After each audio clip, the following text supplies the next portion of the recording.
Siyempre nakakalungkot po dahil nagkakamabutihan na kami, magiging close kami dito sa bahay.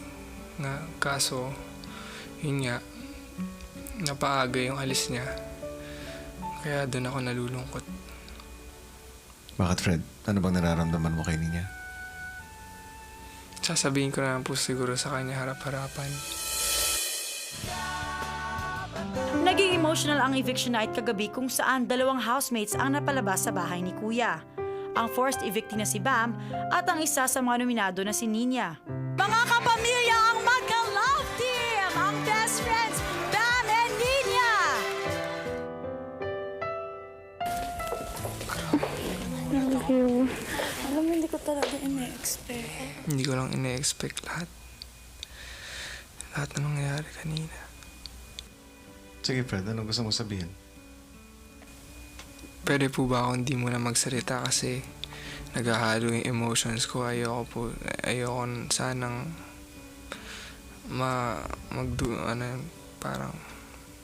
ayoko, baka ma-regret ko yung sasabihin ko ngayon.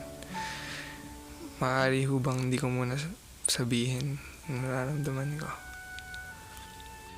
Naunawaan kita, Fred. Diretso si Fred sa paglilinis ng banyo. Maybe, ito ang outlet niya para mabawasan ang bigat ng dibdib.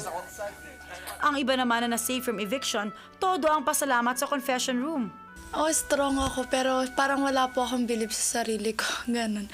So, akala ko po talaga ako yung matatanggal. Sobrang nagpapasalamat po ako. Kasi kung hindi po dahil sa kanila, wala po ako dito. In-expect ko po talaga na ako, Kuya, honestly. Kasi po, maraming salamat po sa pangalawang pagkakataon na binigay niyo sa akin. Pasalamat sa iyo po kasi I have a lot more to learn kahit in these 2 weeks I've learned a lot from you. I have to be more disciplined. I'll be more responsible. I'll wake up on during the wake up calls. Kasi feeling ko na you see me as not respecting you po, pero I'll show it to you po na sobrang respeto kita po. Nang ready na siya, kinausap ulit ni Fred si Kuya.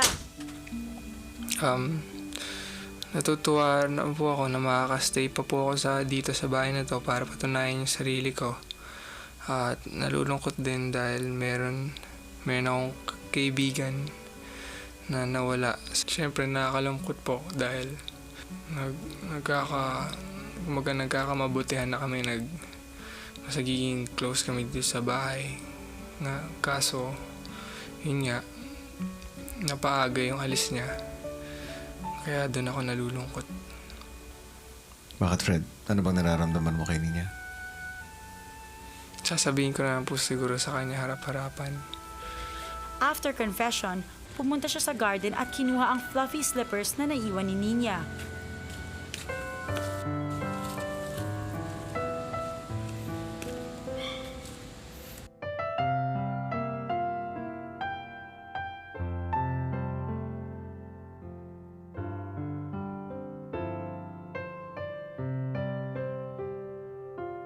Don't worry, Fred. Magkikita pa naman kayo ni Ninya at marami ka pang challenges na haharapin sa bahay ni Kuya.